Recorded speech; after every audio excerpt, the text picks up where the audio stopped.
So this is the big hitter of the day. It's a interesting product in my opinion. We have not been seeing a lot of TFZ IEMs, and this might be the reason behind it. TFZ has kind of switched to a different kind of brand, SPA, Silver Angel.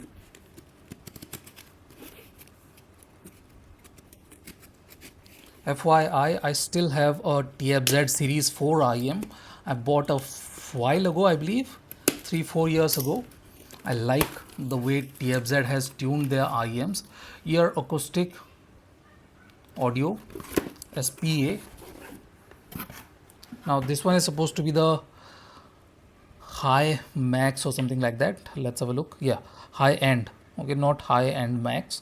So this is the SPA high end. This is fairly confusing, to be precise. At this point of time, EarAcoustic audio has two lineup. Okay, one is SPA and the other one is STA. STA is for stage, if I'm not wrong. This one is professional kind of that kind of thing. SPA. Let's have a look at the specification if there is any. So this is the address. They barely have any specification on the box. We will check inside. All of these IEMs have dynamic drivers with different kind of configuration for a bunch of them. Okay, so let me tell you, this Pro up till the high end Ultra has a slightly different kind of driver, and the bottom three have slightly different kind of driver, but the driver sizes are very similar, 11.2 or 11.4 mm dynamic drivers. SPA, let's see. Okay, so here are some tips and a booklet. I'm having a look at this because these are new, very new to be precise. SPA high end. Okay, 11.4 mm, 23 ohm. Looks nice, looks good, no issues with the specification or anything like that. Should be fairly easy to drive, should not be a issue at all. 11.4 mm, titanium gold ball top, silicon crystal edge, double sided composite diaphragm, double magnetic circuit, double chamber dynamic coil units. Okay, so a long, very long, one of the longest driver names here. Okay, so these are the two type of tips. TFZ has been offering this kind of tips for a while. This is wide bore, looks nice. I like wide bores. These are narrow bore. I do not prefer narrow bore. I'll stick with the wide bore. So let me take this out. I have always used wide bore nozzle with TFZ. Now this one is very light. There are some protective plastic bits. Looks nice, very lightweight to be precise. These are resin, or you can say acrylic shells. Kind of looks fancy, but I'm not a fan of this kind of design. This is kind of polarizing to be precise. Some might like it and some will not. Some will definitely not like this kind of design, but this case looks fancy to be precise. Silver Angel, this looks really fancy, no doubts about that. What is this? This is some kind of lanyard, eyelet or bracelet kind of thing, nothing related to audio, so I'll set that aside, not of any use. This is the cable, slightly fancier cable than we usually see, so this is of good quality, something that we might see with some Thai audio IEMs. Looks very good to be precise. This one is priced at, I forgot to mention the price, this one is priced at $150. Might be slightly variable at some different sellers, but on their website this one is $150. 3.5 mm looks very good. This cable looks nice, no questions about that. This cable is fancy, to be precise, and this case too is of very good quality, to be precise, very premium kind of design. This one will not wear out with time easily, so that is a very good thing.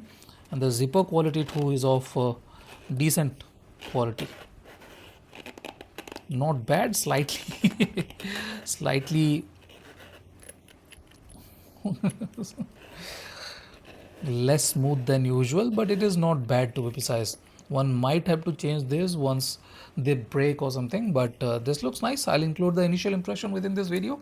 So this is the unboxing of EarAcoustic Audio SPA High Max.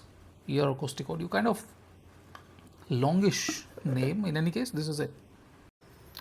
Let me tell you guys a story. There was a brand named TFZ, the fragrant zither. I have owned a handful of their IEMs, the King Limited, and that kind of a few IEMs, if I'm not wrong. I still own one of their single DD IEM, Series 4, if I'm not wrong. What happened to them was a kind of tragedy.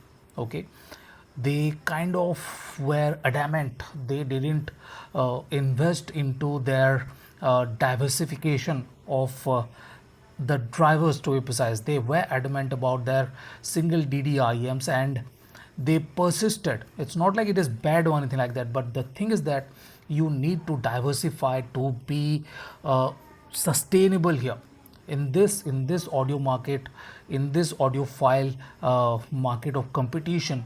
You need a variety of drivers to cater to a range of consumers. Okay, I understand that single DD are capable, it's not like they are not capable, but the thing is that to cater to wider variety of consumers, to intrigue more interest, to garner more interest into your products, you need to have some variety in drivers.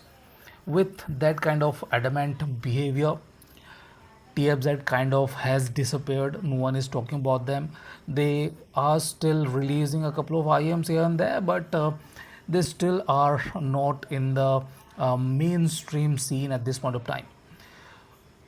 What really has happened here is that EarAcoustic Audio, okay, EarAcoustic Audio is a derivative of TFZ. Okay, they have used the technology that TFZ had, and from this I can tell you that yes, this is tuned like a TFZ. It has the essence of a TFZ IEM, because I can feel the stage. Okay, the kind of stage those TFZ IEMs had is here with the high end. Okay, SPA high end. This one is SPA high end. It is kind of confusing the way EarAcoustic has named their IEMs. There are two lineups, SPA and STA. STA is the low end, while the SPA is a bit more premium. They range in the range of $50 to $500, if I'm not wrong, and all of them have dynamic drivers. Okay, somehow the STA range has two dynamic drivers, one 6 mm and one 10 mm or 8 mm, something like that, while all of these SPA dynamic drivers IEMs have 14.4 mm dynamic drivers. Okay, now what's interesting about the EarAcoustics SPA high end is that this is not exactly a typical Chi-Fi IEM. Okay, what happens with most of the typically Chi-Fi IEMs is that they have a boosted bass range. Okay, that is not the case with the SPA high end. It has a very good control. Okay, that was something I was not expecting from this IEM.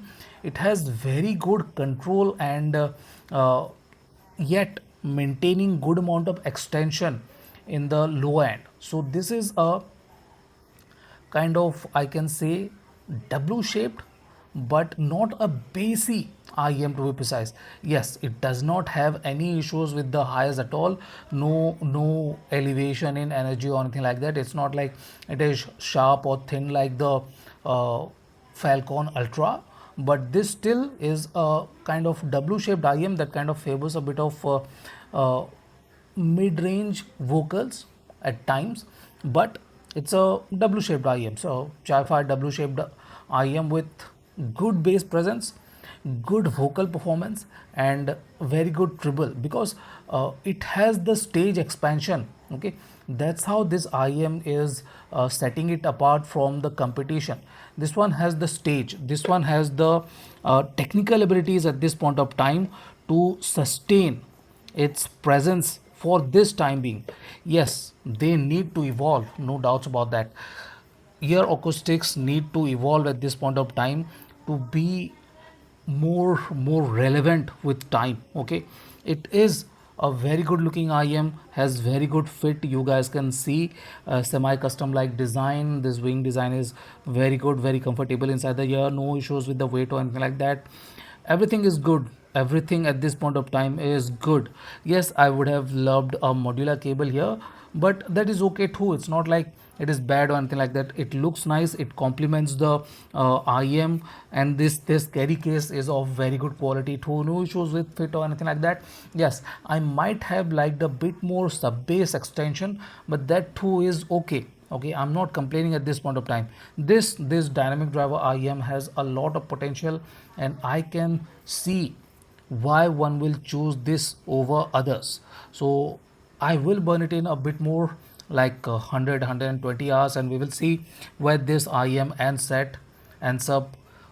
If it manages to deliver better stage or better sub bass or something, we will see, we will definitely see. So this is the initial impression of Ear Acoustics SPA high end. Thank you for watching. Have a nice day. Enjoy.